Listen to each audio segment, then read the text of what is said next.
Imaginons tous ensemble que là maintenant, Rogerio Micali, l'entraîneur, le sélectionneur de l'Égypte U23 des Pharaons, nous appelle et il nous lâche un « Donne-moi ton 11 type » pour les JO, les Jeux Olympiques 2024 qui auront lieu en juillet-août prochain à Paris, en France. Quel serait le 11 type que vous lui lâcheriez? Quel serait le 11 type que je vais lui lâcher? Et c'est ce que l'on va voir dans cette vidéo. On va se prêter à ce jeu-là et je vous invite vous aussi à faire de même dans l'espace commentaire.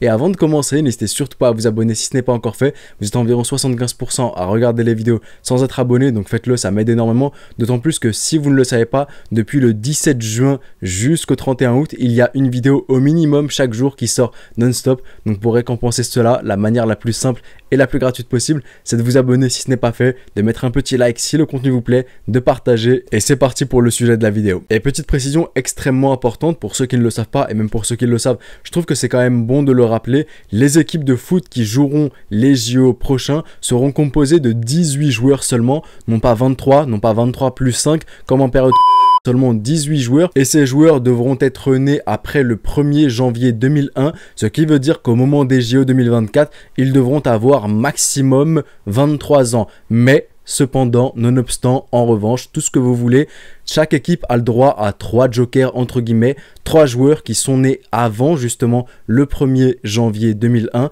donc 3 joueurs qui ont plus de 23 ans. Et on commence sans plus tarder avec le gardien et la tactique d'abord, ce sera un 4-3-3 avec une pointe basse, un numéro 6 et 2 numéros 8. Sur le papier, il a toujours été indiqué que Rogerio Micali jouait en 4-4-2, mais c'est faux car en pratique, il n'a jamais joué en 4-4-2, voire absolument pas du tout. Et au contraire, il joue en 4-3-3 avec une pointe basse et 2 numéros 8 et parfois en 4-2-3-1 lorsqu'il veut refermer le jeu. Donc on va partir sur un 4-3-3 pour son 11 type. Au cage sans surprise, peut-être pour le coup que ce sera une surprise pour certains, mais moi je garde Hamza Alai au cage, le gardien des U23, parce que pour moi je ne vois pas la nécessité de ramener un gardien qui soit au-delà de 23 ans. Je trouve que c'est pas le secteur sur lequel on a besoin de se renforcer, contrairement à 2019 où là peut-être qu'on avait besoin de se renforcer au cage parce que justement Mohamed Sobhi mangeait énormément de buts durant la compétition, qu'il n'était pas le gardien le plus serein. Là Hamza Alai pour moi il est serein. C'est vrai qu'on me trouvera toujours ce reproche du but qu'il mange, le deuxième but contre le Maroc, mais pour moi je l'excuse. C'est vrai que c'est un but qui est quasiment impardonnable, mais ça n'enlève en rien les qualités du joueur, ça n'enlève en rien que c'est un super gardien qui a donné une superbe compétition, qui a aussi, je tiens à le rappeler, fini meilleur gardien de la compétition, et son match contre le Maroc, je peux lui trouver des excuses. Comme je l'ai dit, c'est vrai que c'est impardonnable, mais pour le coup, on est quand même à la 115e minute, à la deuxième période des prolongations, lorsqu'il mange le but. On était quand même réduit depuis plus de 100 minutes à 10 contre 11, parce qu'on était nous à 10 justement, donc ça a été extrêmement compliqué pour nous. L'adversaire, il jouait à domicile devant son public, donc c'était quand même un match sous tension, et malheureusement il commet l'erreur, mais comme je l'ai dit, ça n'enlève en rien ses qualités et je ne veux pas griller un joueur de plus de 23 ans à ce poste là, là où j'estime que vraiment on n'en a pas besoin. On a réussi à aller en quart de finale et on avait vraiment fait une plutôt belle campagne de JO 2012, c'était à Londres avec Ahmed Elchenaoui au cage. Pour moi Hamza Alai, quand je le regarde aujourd'hui, je vois des qualités supérieures à celles d'Ahmed Elchenaoui à l'époque de 2012, donc je garde Hamza Alai. Et même je pars d'une philosophie où personnellement je préfère mettre des joueurs en attaque parce que moi ma philosophie c'est l'attaque, c'est quelque chose d'offensif. Je préfère toujours marquer un but de plus que l'adversaire, certes m'exposer mais marquer un but de plus. Donc mes joueurs offensifs, les joueurs de plus de 23 ans, je pense que je les ai cramés, déjà ils sont sur la miniature, mais je vais les utiliser en attaque. Ensuite, en arrière gauche, je mets Hatem Soukar ou Mohamed Maghrabi. Et pour le coup, je sais qu'il y a un commentaire d'un frérot qui me rappelle à chaque fois que Mohamed Maghrabi est un défenseur central et pas un défenseur gauche. Et c'est vrai, je l'accorde. Mais je mets justement en description l'interview où même Mohamed Maghrabi admet qu'il est aussi latéral gauche et qu'il peut aussi jouer au poste de numéro 6. C'est vrai que c'est un défenseur central, mais il a aussi l'habitude de jouer à gauche. Et je trouve que personnellement, il me convainc plus que Hatem Soukar à gauche. Maintenant, Hatem Soukar avec certainement le départ de Fattouh, s'il y a un départ, sera le défenseur gauche aux Zamalek. Il a obtenu du temps de jeu lors de la King Salman Club Cup, la Coupe arabe, ensuite en fin de saison aussi de championnat égyptien après son retour de la CAN U23, il a aussi obtenu du temps de jeu. Je ne sacrifierai pas la place de joueurs au-delà de 23 ans à ce poste-là et j'opte donc pour Hatem Sokor ou Mohamed Maghrabi au poste d'arrière gauche. Et en charnière centrale maintenant, je vais utiliser l'une des cartes, l'un des jokers entre guillemets, un joueur au-delà de 23 ans qui composera la charnière centrale aux côtés de Hossam Abdelmejid qui lui est un moins de 23 ans, qui a joué la CAN U23, qui a fait partie de l'équipe type de la CAN U23, un bon défenseur qui obtient de plus en plus de temps de jeu aux Zamalek maintenant. Je mets Hossam Abdelmejid aux côtés de Mohamed Abdelmenam. Mohamed Abdelmenam qui est pour moi le meilleur défenseur central égyptien, incontestablement, il n'y a rien à dire là-dessus. Et ça permettra à Hossam Abdelmejid d'acquérir une certaine expérience, d'autant plus que je pense que les équipes en face de nous, parce qu'on n'est pas non plus le centre du monde, les autres aussi vont opter pour des joueurs de plus de 23 ans. Généralement, ils aiment aussi faire jouer des attaquants. Donc qui sait, si on est dans le groupe de la France et qu'en face on a un Kylian Mbappé, j'aimerais avoir un joueur d'expérience en défense centrale.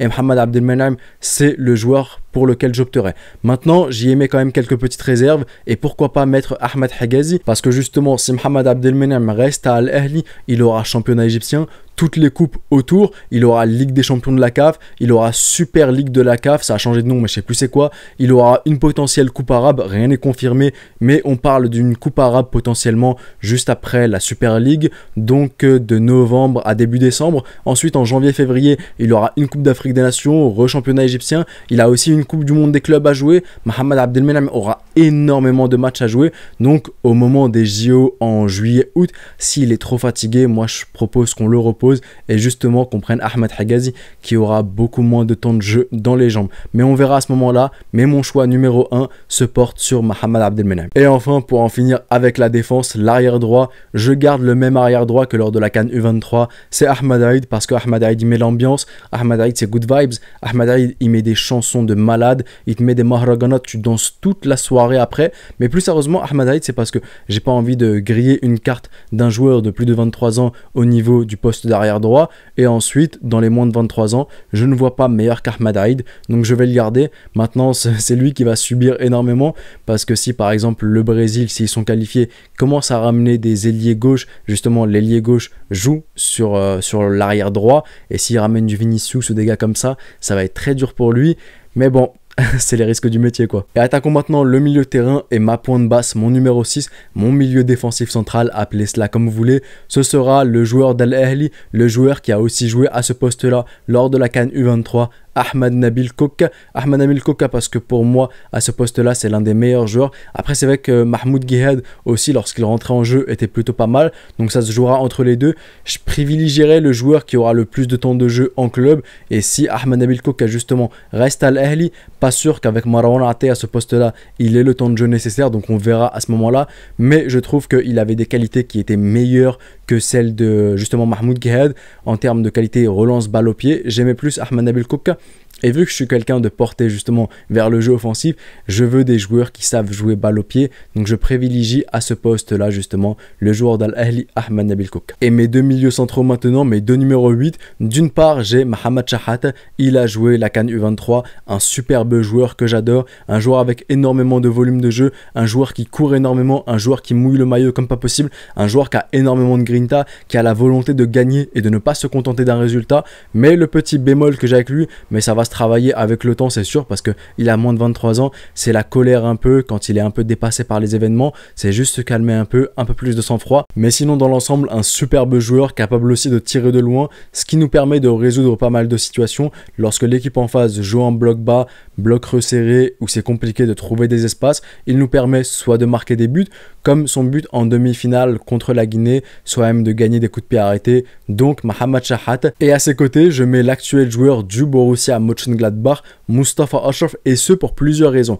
La première raison, c'est qu'on doit se passer d'un joueur de la sélection nationale U23 qui a joué la CAN U23 pour 2 matchs durant les JO. C'est le joueur qui a pris un carton rouge en finale, Mahmoud Sabr. On va devoir s'en passer de Mahmoud Sabr. Et c'est bon, la décision a été prise. Mahmoud Sabr sera suspendu 2 matchs lors des JO 2024 de Paris. Et comme je vous l'ai dit au début, on est sur une liste de 18 joueurs seulement. Pas sur 23 joueurs où tu peux te permettre de prendre un joueur et il commencera à partir du 3e match des phases de groupe. Et ensuite, si on va en quart de finale, il sera là. Absolument pas. Là, on est sur 18 joueurs. Ça veut dire que tu commences avec 11.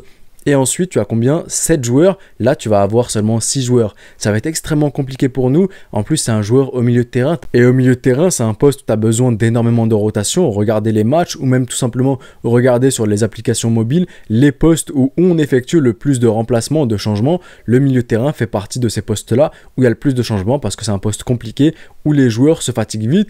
Et malheureusement, ça soulève même une question. Est-ce que Rogerio Micallé prendra le risque de mettre quand même Mahmoud Sabr dans la liste des joueurs qui participeront au JO parce qu'il pourra le faire jouer à partir du 3e match?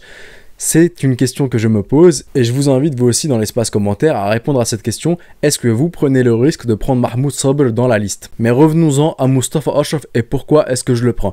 Mustafa Achraf, je le prends parce que c'est un joueur qui a déjà joué avec les U20 de l'Égypte. C'est un joueur aussi qui a joué avec les U23 de l'Égypte en match amical. Malheureusement, il n'a pas pu jouer le match de qualification à la CAN U23 qui nous a permis d'aller en CAN U23 contre la Zambie parce qu'à ce moment-là, il y a eu un petit problème de passeport qui faisait qu'il ne pouvait pas jouer, mais pour le peu qu'il a montré, honnêtement, il y a un total différentiel entre Mustafa Achraf et tous les autres joueurs égyptiens, si ce n'est Ibrahim Adel, mais de mémoire, je crois que Ibrahim Adel n'avait pas joué le match amical. C'est impressionnant et c'est fou à quel point il y a un différentiel technique. Je ne parle pas de gestes techniques, je parle vraiment de technique, c'est-à-dire dans le contrôle de balle, passe, il y a totalement un écart entre Mustafa Achraf et les joueurs qui jouaient à ses côtés.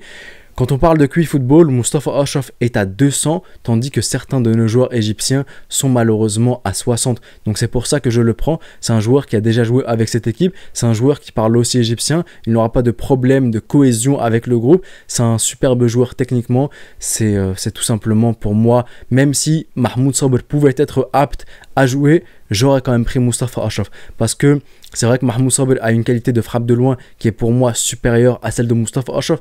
Mais dans le reste, techniquement, contrôle, passe, QI Football, Mustafa Achraf est au-dessus. Et enfin, le trio d'attaque de ce 4-3-3 sur l'aile gauche, il n'y a aucune surprise. C'est Ibrahim Adel, capitaine de la sélection nationale U23, meilleur joueur de la CAN U23, meilleur joueur de l'Égypte U23 et l'un des meilleurs ailiers gauche égyptiens à l'heure actuelle. Je le mets buteur Mustafa Mohamed parce que je ne suis malheureusement pas convaincu par Oussama Faisal et j'utilise donc le deuxième joueur au-delà de 23 ans. Ce sera Mustafa Mohamed et comme je l'ai dit, je suis porté sur du jeu offensif et je veux donc un buteur qui puisse finir parce qu'il aura énormément de ballons. Et sur l'aile droite, le roi d'Égypte, Mohamed Salah, qui jouera donc sa deuxième campagne de Jeux Olympiques parce qu'il avait déjà joué en 2012 et 12 ans plus tard. Ce serait beau de revoir Mohamed Salah en tant que capitaine justement de cette sélection nationale olympique égyptienne et parce que pour moi autant n'est pas convaincant. Mohamed Salah c'est mon troisième joker des joueurs au-delà de 23 ans et je pense que j'ai pas trop besoin de me justifier sur la raison pour laquelle je prends Mohamed Salah. Et donc voilà à quoi ressemble l'équipe avec les 3 joueurs de plus de 23 ans. Au cage, on a Hamza Alaa, arrière gauche Hatem Soukar, charnière centrale Hossam Abdelmegid, à ses côtés Mohamed Abdelmenem, arrière droit Ahmed Aïd, numéro 6 Ahmed Nabil Kokka, les deux numéro 8 Mohamed Shahata, Mustafa Achraf et le trio d'attaque Ibrahim Adel, Mustafa Mohamed ainsi que Mohamed Salah. Et on arrive donc à la fin de cette vidéo, mon 11 type de l'Égypte pour les JO 2024 de Paris. Bien entendu, il y a un facteur que j'ai pas oublié du tout, c'est forcément les joueurs qui évoluent en Europe. Est-ce que les clubs accepteront qu'ils aillent jouer les JO? Par exemple, Mohamed Salah, on lui avait déjà refusé ça il y a 4 ans. Mustafa Mohamed de même, alors qu'il était U23 à ce moment-là. On aura aussi Mohamed Abdelmenem s'il change et qu'il va en Europe. On aura aussi Ibrahim Adel s'il va en Europe. Est-ce qu'on acceptera à Mönchengladbach? Est-ce qu'ils accepteront que Mustafa Achraf y aille, etc., etc.